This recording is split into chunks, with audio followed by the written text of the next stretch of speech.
Hello and welcome. JEE 2026 physics के questions हम सारे देखते हैं। फिजिक्स के पेपर में जितने क्वेश्चंस आए, जितने हमें मिल जाएंगे उतने हम सोल्व करेंगे। ठीक है, तो कुछ इस तरीके से हमारा शुरुआत हुई है जेई की। तो पहला क्वेश्चन आपका देख रहे हैं आप, गेट्स का दे रखा है। Which logic gates is given in the figure. आपको लॉजिक गेट्स बताना है कौन सा है इसके अंदर। ठीक है, अब ध्यान देखो, आप यहाँ पर दे रखा है ए बी गेट दे रखा है, नन लगा के ऑक्सोर नोर गेट और नन गेट। देखो सिंपल सा फार्मूला लगाना। फार्मूला क्या लगाना है, सिंपल हो जाना। ये कितना हो जाएगा, यहाँ पर लगाए तो बी बार, यहाँ पर ए बार। ठीक है, यहाँ पर गेट्स आ गया, यहाँ पर क्या हो जाएंगे ए बार प्लस बी बार। हो गया। ठीक है, वापस से आ गया हमारे पास में तो ए बार प्लस बी बार का। ठीक है, यहाँ तक सोल्व कर दिया हमने। अब ध्यान देखो कि जो ए प्लस बी का बार होता है वो किसके बराबर होता है, हमारा ए डॉट बी के बराबर, है ना। तो ए और डॉट के बी के बराबर होता है, मतलब ये कौन सा गेट हो गया हमारा, सिंपल सा नन गेट हो गया। बहुत ही सिंपल है, कुछ नहीं करना है बस। ये हमारा आंसर क्या हो जाएगा, नन गेट। अगला क्वेश्चन बहुत सिंपल है। Focal length of the objective lens of eyepieces दे रखा है, लेंस दे रखा है आपको 1.5 1.25 centimetre and 5 centimetre and the tube length 26 दे रखी है एंड मैग्निफिकेशन एंड कंपाउंड इसको माइक्रो। सिंपल सा फार्मूला लगाना, कुछ नहीं करना इसमें। ठीक है, एम इजिकल टू कितना होता है एल बाय एफ नॉट और डी बाय एफ ई। ठीक है, जो वैल्यू हमारी दे रखी है वो हम देखो, फोकल लेंथ कितनी दे रखी है आपके पास में, फोकल लेंथ आप देखोगे तो 1.5, तो एफ नॉट कितनी हो जाएगी हमारे पास में, डायरेक्ट हम कर लेते हैं 5/4 और एफ ई कितना हो जाएगा आपका 5। दोनों सेंटीमीटर में दे रखा है, कोई चेंज करने की जरूरत नहीं है। तो यहाँ पर कितना हो जाएगा हमारा एल, लेंथ कितनी दे रखी है हमारे पास में 26 सेंटीमीटर, ट्यूब की लेंथ 26, एफ नॉट कितना है हमारे पास 5, 4 को हम ऊपर ले जाते हैं, डी है ना। नॉर्मल जो डिस्टेंस हम लेते हैं वो कितना लेते हैं, हम 25 लेते हैं, और एफ ई कितना हो जाएगा हमारा 5, है ना। ये 5 और 5 किससे कट जाएगा 25 से, ये कितना हो जाएगा 24 और हमारे पास में 2 आ जाएगा और ये 104 आ जाएगा। ठीक है, सिंपल सा क्वेश्चन था, केवल फार्मूला लगाना था और 104 हमारा आंसर। एक और क्वेश्चन हम देखते हैं। देखो, find change in internal energy of the gas, its temperature changes by 10 K, number of moles of gas is 10 Cp। क्या दे रखा है, स्पेसिफिक हीट कितना दे रखा है आपको 7 दे रखा है यहाँ पर, और R कितना दे रखा है आपको 2, है ना। तो सिंपल सा हमारा फॉर्मूला क्या होता है ना, डेल यू निकालना है तो एन CV और डेल्टा टी। ठीक है, सिंपल सा। अब देखो आप CV निकाल लो, तो CV का फॉर्मूला तो CP minus CV is equal to R होता है। R कितना है, CP minus R is equal to CV। CP कितना दे रखा है आपको, CP ये रहा, CP आपका है 7 और R कितना दे रखा है आपके पास में 2 और ये CV, तो ये कितना हो जाएगा CV इज इक्वल टू 5। हो गया भाई। अब देखो यहाँ पर N की वैल्यू कितनी है ना, N कितना दे रखा है अपने को, मोल ऑफ गैस 10 दे रखा, 10 इंटू CV हमने भी निकाला 5 और ये कितना दे रखा आपको 10 के, मतलब ये 10 मल्टीप्लाई करो तो 500। क्वेश्चन में देखो आप कौन सा आंसर आ रहा है, फर्स्ट वाला।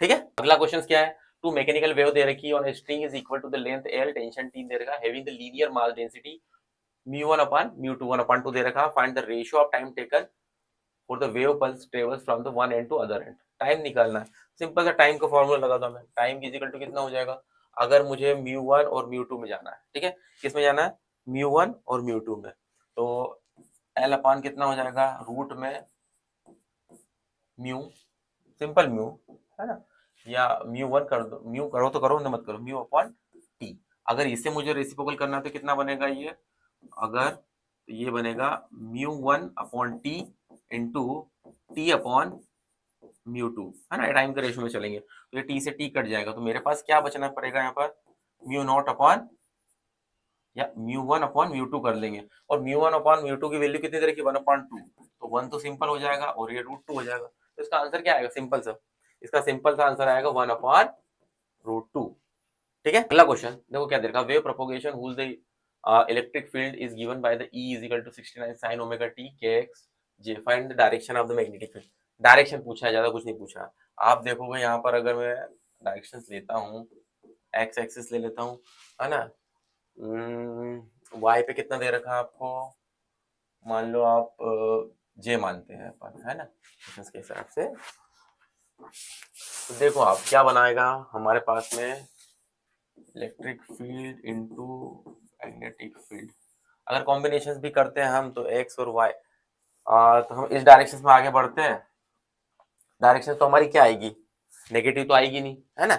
दोनों में आगे भी बढ़ते हैं, नेगेटिव आएगी नहीं और ये तो बनेगा ही नहीं, है ना। तो ये हमारे पास में आई जे, तो हमारे पास में क्या बनेगा, के बनेगा, और वो भी के कौन सा बनेगा, पॉजिटिव बनेगा, सिंपल सा। नेगेटिव तो बनने के चांसेस ही नहीं हमारे पास में, क्या आ जाएगा हमारा पॉजिटिव। अगला क्वेश्चन हम देख लेते हैं। देखो अगला क्वेश्चन क्या आ रहा है हमारे पास में, find the dimension of A upon B if P plus A T का स्क्वायर दे रखा और 1/2 रो वी का स्क्वायर कांस्टेंट दे रखा है, वेयर पी प्रेशर और डेंसिटी दे रखा और वेलोसिटी दे रखा, मतलब स्पीड दे रखा। आपको डायमेंशन निकालना। अब देखो इसको तो इक्वेशन बनोली वाली बन जाएगी हमारे पास में। तो हम एक काम करते हैं ना, यहाँ से इसको ही उठा के लेके लेते हैं, है।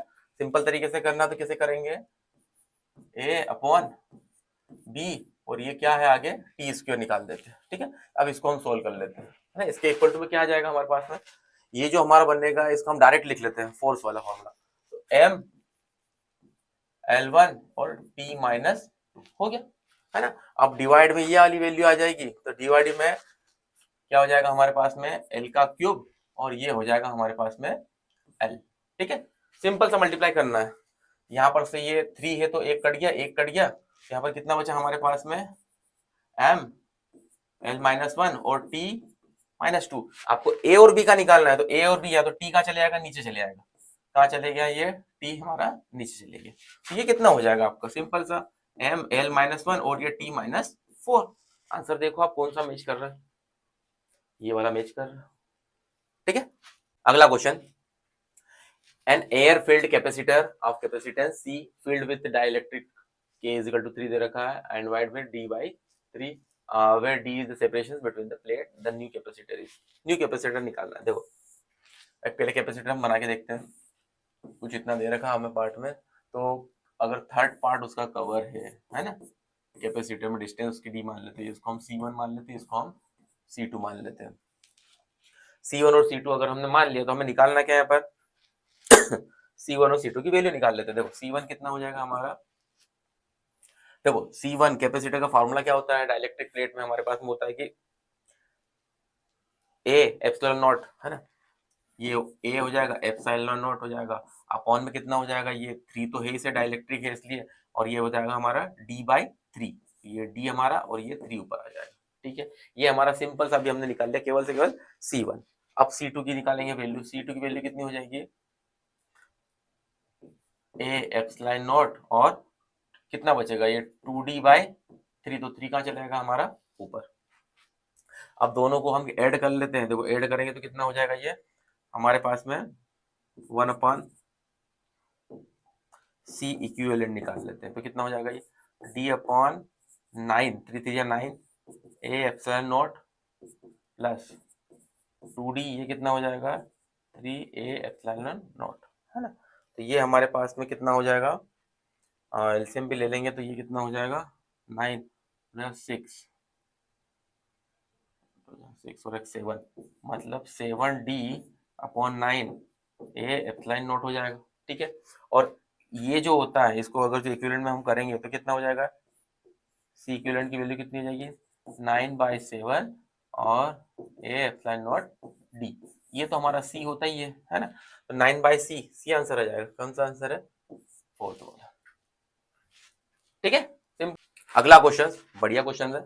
देखो a curve is given between the potential energy of the particle is its position x axis पे दे रखी है given tan θ1 is 1, tan θ2 is 3 and tan θ2 is 1 -1/2 if AB to be the force acting on the particle AB similarly BC CD is ABCD दे रखा है और आपको arrange magnitude of those forces decreasing order, आपको decreasing order में बताना है। तो आप बताओ डिक्रीजिंग ऑर्डर में क्या होता है, फोर्स क्या होता है भैया, du/dt, है ना, du/dt ही लगाते हैं हम, है ना। अब du/dt लगाने के बाद में क्या होता है, आपको इंक्रीजिंग में नहीं बताना, वो आपको डिक्रीजिंग, अब पोटेंशियल एनर्जी डिक्रीज होगी, है ना, तो अपनी काइनेटिक एनर्जी की तो बात हो नहीं रही, पोटेंशियल एनर्जी की बात हो रही। तो सबसे पहले आप देखो कि पोटेंशियल एनर्जी कहाँ से डिक्रीज हो रही होगी।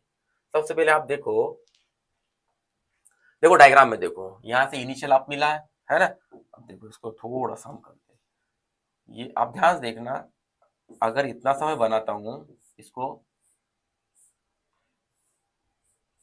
तो देखो यहाँ से आप बीसी, ये जो बीसी वाला जो पार्ट है, यहाँ पर क्या डाउन हुई है क्या पोटेंशियल एनर्जी, है ना, अप गई थी, तो आप पे क्या होता है ना, इनिशियल पॉइंट पे, तो हमारा जो पॉइंट जो बीसी है, सबसे पहले यहाँ डाउन हो रहा होगा, है ना, जो फोर्स हमारा बीसी का डाउन हुआ होगा, फिर उसके बाद में एबी पे डाउन हुआ होगा, है ना, तो ये एबी मान लेते हैं हम। फोर्स कहाँ होगा, अब तीसरा कहाँ पर होगा हमारे पास, डीई, मतलब ये तो कुछ है ही नहीं, इसका तो हटा दो भी, डीई की बात कर लो, फोर्स हमारा डीई, हम नॉर्मली अगर जो जानना चाहे तो, और बाद में यहाँ तो कुछ है ही नहीं, यहाँ पर फिर हम कर देंगे फोर सीडी। अगर हम नॉर्मल तरीके से भी आंसर निकालने की कोशिश करेंगे तो आंसर क्या आना चाहिए, अब देखो मैच करो, अगर कुछ मिल रहा है तो, यहाँ बीसी दे रखा है, यहाँ ए बी दे रखा है, बीसी से चलो मान सकते हैं हम, है ना, बीसी के बाद में ए बी, हाँ, और फिर सीडी, सीडी नहीं आएगा, सीडी लास्ट में आएगा, है ना, तो सीडी देखो लास्ट में कहाँ पर आ रहा है, यहाँ पर आ रहा है, तो आंसर हमारा कौन सा सही है, सेकंड वाला, ठीक है। अगला क्वेश्चन देखते हैं हम, देखो व्हीटस्टोन ब्रिज आ गया, ठीक है, सबने तैयारी करी व्हीटस्टोन ब्रिज की, अभी ये क्या है समझते हैं, देखो find the heat produce in the external circuit A B, हमें एक्सटर्नल सर्किट की बात करना है, इसकी ए और बी की, आपको निकालना क्या है इन 1 सेकेंड, ध्यान देखना। अब कंडीशंस क्या है कि 1/2 और 2/1, तो ये तो हमारा मिसमैच हो गया, मतलब यहाँ से हमारा व्हीटस्टोन ब्रिज बन नहीं पाएगा, अब बन नहीं पाएगा तो हमें लूप लगाना पड़ेगा, है ना, डेल्टा वाली मेथड और ये मेथड लगा के, तो हम पहले काम करते, पहले इसमें देखते सिमेट्रिक हमें नजर आ रही है, देखो ये दोनों सिमेट्रिक हो गए, इसको हम x मान लेते हैं, इसको हम y मान लेते हैं, तो ये क्या हो जाएगा y, ये हो जाएगा हमारा x, ठीक है। अब इसके अंदर हम एक लूप लगा देते हैं, है ना, एक लूप लगा के छोड़ देते हैं, बस सिंपल सा, तो ये देखो v है माइनस, यहाँ पर कितना हो जाएगा x, यहाँ पर क्या हो जाएगा बीच में x माइनस वाई हो जाएगा, x माइनस वाई, अब नीचे आ गया प्लस में कितना हो जाएगा ये 2y is equal to B, simple सा फॉर्मूला लगा दिया, अभी कुछ किया नहीं अपन ने, ये काट दिए, तो ये कितना हो जाएगा, ये देखो 2y और प्लस ये कितना हो जाएगा y, और इधर कितना हो जाएगा और 2x, है ना, प्लस माइनस का झंझट ही खत्म कर देगा, ये कितना हो जाएगा हमारे पास में 3y is equal to 2x, और x की वैल्यू कितनी आ जाएगी हमारे पास में 3y डिवाइडेड बाय, ठीक है, x की वैल्यू आ गई, अब हम यहीं पर हम y की वैल्यू निकाल लेते हैं ना, देखो यहाँ पर कितना हो जाएगा, टोटल करंट कितना हो जाएगा, है ना, करंट हो जाएगा टोटल कितना हो जाएगा x प्लस वाई, x की वैल्यू कितनी है हमारे पास में 3y divided by 2 plus y हो जाएगा, अब यहाँ से क्रॉस मल्टीप्लाई करो तो कितना हो जाएगा 2, मतलब ये हो जाएगा हमारा 5y डिवाइडेड बाय 2, करंट की वैल्यू आ गई, है ना। चलो आगे हम निकाल लेते हैं, डेल वी निकाल लेते हैं, तो डेल वी कितना हो जाएगा हमारा, है ना, x प्लस, है ना, ये x और ये 2y, मतलब कि x प्लस 2y, x की वैल्यू क्या निकाली हमने 3y बाई 2 प्लस 2y, तो डेल कितना हो जाएगा हमारा, ये हो जाएगा हमारा 4, तो मतलब ये हो जाएगा 7y बाई 2, है ना, यहाँ तक सोल्व हो गया हमारा। अब देखो क्या करते हैं, यहाँ तक सोल्व होने के बाद में 7 आ गया हमारे पास में, अब हमारा जो रेजिस्टेंस है, मतलब जो आना था उसको 7, अब हम टोटल को ऐड कर लेते हैं, देखो ऐड कैसे करते हैं, ये कितना हो जाएगा 7y बाई 2 मल्टीप्लाई, है ना, टोटल रेजिस्टेंस यहाँ से कितना था हमारा 5/2, ये कितना हो जाएगा, और रेसिप्रोकल हो जाएगा तो 2 ऊपर चल जाएगा, ये 5 y से y कट जाएंगे, 2 से 2 कट जाएंगे, तो जो टोटल हमारा रेजिस्टेंस आ जाएगा वो कितना आ जाएगा 7/5 ओम, ठीक है, टोटल हमारा इक्विवेलेंट रेजिस्टेंस आ गया यहाँ पर। अब इक्विवेलेंट तो आ गया, अब यहाँ पर 1 है हमारे पास में, इसको भी ऐड कर लेते हैं, तो टोटल रेजिस्टेंस कितना हो जाएगा, है ना, ये आर कर दो, है ना, कितना हो जाएगा 7/5 प्लस 1, तो कितना हो जाएगा 5, और ये 12/5, है ना, ये हमारा टोटल रेजिस्टेंस है और ये हमारा इक्विवेलेंट रेजिस्टेंस है। जैसे यहाँ से आगे हम बढ़ते हैं, हमारे पास में रेजिस्टेंस आ गया है, अब हम निकाल लेते हैं करंट, है ना, मतलब आई तो निकाल लिया था हमने, अब निकाल लेते हैं हम आई डैश, कितना हो जाएगा हमारा, यहाँ पर देखो 9 दे रखा है, 9, और रेजिस्टेंस कितना है टोटल इसका हमारा 12/5, तो 12 नीचे आ जाएगा, और ये कितना हो जाएगा 5, तो डायरेक्ट काटने की कोशिश करें 3, और ये हो जाएगा 4, तो ये कितना हो जाएगा हमारा 15 डिवाइडेड बाय 4, ठीक है, करंट आ गया हमारा। अब हमें क्या निकालना, पावर, देखो क्या हुआ, हीट प्रोड्यूस कर रहा है ना, तो पावर निकालना, P मतलब I स्क्वायर R। I की वैल्यू कितनी है हमारे पास में, 15 डिवाइडेड बाय 4, 15 डिवाइडेड बाय 4। और रेजिस्टेंस कौन सा लेना हमें, इक्विवेलेंट रेजिस्टेंस इतना सा ही लेना है, पूरा नहीं लेना। इसकी वैल्यू कितनी है हमारे पास में, 7/5 है ना। तो ये 5 3 जा, तो ये हम काट देते हैं, ये 45 इंटू 7 और 4 4 जा 16। ठीक है, अब सॉल्यूशन आप कर सकते हो इतना, है ना। जो मेन जो सॉल्यूशन था, मेन जो उसका जो डिफिकल्ट टास्क था वो कंप्लीट हो चुका है। ठीक है, अगला क्वेश्चन दे रखा है, इसमें दे रखा है इलेक्ट्रिक फील्ड, ईएम वेव दे रखा है, दो इक्वेशन दे दी है, और फोटोसेंसिटिव मटेरियल दे रखा है, हैविंग द वर्क फंक्शन दे रखा है। Find the maximum kinetic energy of the ejected the electron. Maximum kinetic energy निकालना, अगर सिंपल मेथड से जाते हैं तो हमें फ्रीक्वेंसी निकाल लेते हैं, केवल फ्रीक्वेंसी है ना। मैक्सिमम फ्रीक्वेंसी क्या होती है, C अपान, है ना। C की मैक्सिमम कितनी यहाँ पर दे रखा है, 12 इंटू 10⁻14। अगर टाइम t दे रखा है, इसको अगर मैं सोल्व करता हूँ 200 नैनोमीटर में आ जाएगा। ठीक है, कितना आ जाएगा ये, 250 नैनोमीटर में आ गया। 250 नैनोमीटर में आ गया है, तो अच्छा लेमडा निकाल लिया हमने। अब हम निकाल लेते हैं इसकी HC बाई लेमडा निकाल लेते हैं। ठीक है, सिंपल सा HC बाई लेमडा कितना हो जाएगा हमारे पास में, 1240 हम लिखते हैं और 250 हमारा आंसर आ गया यहाँ पर। तो ये करीबन 1250, मतलब 5 टाइम तो नहीं हो रहा, मतलब 4.9 के करीब होगा, है ना। 4.9 के करीब हो जाएगा, है ना, अगर हम सोल्व भी करते हैं। अब देखो हमें कितना दे रखा, वर्क फंक्शन कितना दे रखा, 2.8। तो अगर जो 4.9 है ना, और मैं से 2.8 को मैं माइनस भी करता हूँ तो कितना बच रहा है, यहाँ पर बच रहा है 2.1। देखो 2.1 में तो मुझे आगे भी करेंगे तो 6 ही आना, तो 2.16 में हमारे पास में एक ही आंसर है। ठीक है, तो ये अगर सिंपल शॉर्ट में करना है तो इस तरीके से भी हम इसको सोल्व कर सकते हैं। क्वेश्चन देखते हैं हम, ये बहुत सिंपल है। A rod of mass m दे रखा, लेंथ दे रखी, attach with the two ideal string, find the tension of the left string just after the right string cutting. String cutting problem है सिंपली, मतलब यहाँ से कट हो रहा है, यहाँ की हमें स्ट्रिंग निकालना। तो देखो मास कितना हो जाएगा हमारा, mg हो जाएगा, है ना। यहाँ से टेंशन हमारी हो रही है, सिंपल सा पहले हम टॉर्क निकाल लेते हैं, है ना। टॉर्क निकालने के लिए सिंपल सा क्या हो जाएगा हमारे पास में, इक्वेशंस बना लेते हैं। इक्वेशंस बनाने के लिए क्या होगा, सिंपल सा पहली इक्वेशंस क्या आ जाएगी हमारे पास में कि mg L/2, कटा कहाँ से, ये यहाँ से, है ना। यहाँ से कितना आता है, 1/3 mg m L स्क्वायर और ये अल्फा। ठीक है, जो कट रहा है वो काट दो, m से m कट गया और एक l से एक l कट गया, तो ये क्या बचा हमारे पास में 3g/2, ये बन गया हमारा अल्फा की वैल्यू। एक्सेलरेशन निकाल लो सिंपल सा, एक्सेलरेशन का फॉर्मूला क्या हो जाएगा, r अल्फा, r कितना हमारे पास में 1/2, और ये कितना हो जाएगा 3g डिवाइडेड बाय मतलब 3g डिवाइडेड बाय 4। ठीक है, अब सिंपल सी हमारी जो इक्वेशन है ना, बैलेंसिंग इक्वेशन बना लेते हैं, है ना। देखो यहाँ से कितना आ जाएगा, अगर सिंपल इक्वेशन बनाना जाएंगे तो हमारे पास में दो इक्वेशन आती है, जैसे कि mg हो जाएगा और 3mg, देखो mg माइनस 3mg बाय 2, और सॉरी 3mg बाय 2 तो नहीं करेंगे हम, mg minus t equal to 3mg by 4। ठीक है, इक्वेशंस बन गए, t को इधर ले जाते हैं तो ये कितना हो जाएगा हमारे पास में, mg माइनस 3mg बाय 4, क्या आएगा कॉमन, है ना, mg आ जाएगा, mg बाय 4। ऑप्शन देखो आपका कौन सा है, ये रहा mg बाय 4।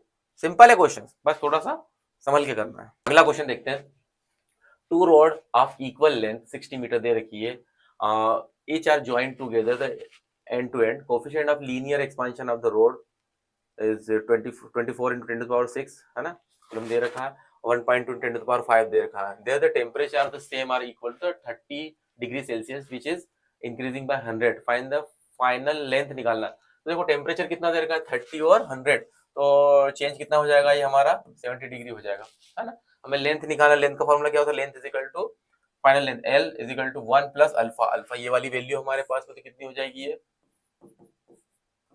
ये हमारी हो जाएगी 24 ना। ये लेंथ भी हम डाल ही देते हैं, लेंथ कितनी दे रखी है हमें 60 दे रखी है ना, 60, ये कितना हो जाएगा 24 into 10 to the power minus 6 into 70, और ये प्लस 61 प्लस कितना हो जाएगा ये 1.2 इंटू 10⁻⁻5 इंटू 70 है ना। अब देखो कुछ क्वेश्चन में मल्टीप्लाई करने ही करने पड़ेंगे, ठीक है, यहाँ प्लस कर लेना ऊपर, मल्टीप्लाई करो है ना, मल्टीप्लाई करोगे तो केवल और केवल आंसर आएगा हमारे पास में ये, ठीक है। अच्छा क्वेश्चन है, ठीक है। Find the momentum of inertia of the system form by the using the two identical rod about the X axis, sorry axis दे रखा, आप रोटेशन में दे रखा है, रोटेशनल मोशन का आप भी कर लेते हैं इसको। देखो इसको I1 मान लो आप, इसको आप I2 मान लो, है ना। अब I1 और I2 को जैसे हम ऐड करने जाएंगे तो हमारे पास फॉर्मूला क्या आता है, पहले I1 की बात करते हैं, ml स्क्वायर बाय 3 हो जाएगा, पैरेलल एक्सिस थ्योरम लगा रहा हूँ, ज्यादा कुछ नहीं लगा रहा हूँ। और I2 के लिए कितना हो जाएगा, ml स्क्वायर बाय 12 प्लस ये कितना हो जाएगा ml स्क्वायर, ठीक है। इसको ऐड करो कितना हो जाएगा, ये हो जाएगा 12 तो ये हो जाएगा 13 ml स्क्वायर बाय 12। अब कुछ नहीं करना, दोनों को प्लस कर देना, तो ये 13 हो जाएगा, ये हो जाएगा हमारा ml square by 3 plus 13 ml square by 12। LCM लेंगे तो 4 का मल्टीप्लाई हो जाएगा, तो ये कितना हो जाएगा 4 ml square plus 13 ml square divided by 12, और ये 17 हो जाएगा है ना, 17 बाय 12 तो ml स्क्वायर तो वही आ जाएगा।